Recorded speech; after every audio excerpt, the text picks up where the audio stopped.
What's up, this is Ricardo, and in this video I'll show you how to remove the heatsink from a Dell Latitude 3480. If you're looking for parts for this laptop, go to our website and use this coupon for a 5% off discount.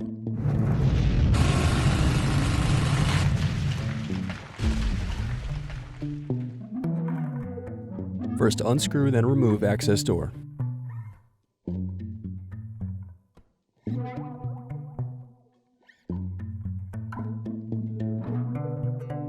Now unscrew and disconnect battery.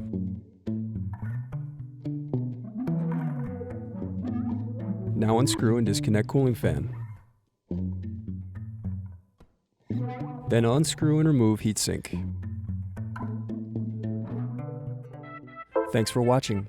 Don't forget to like and subscribe if you enjoyed this video.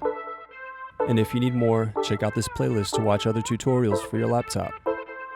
You can also click here to find parts for your laptop at partspeople.com.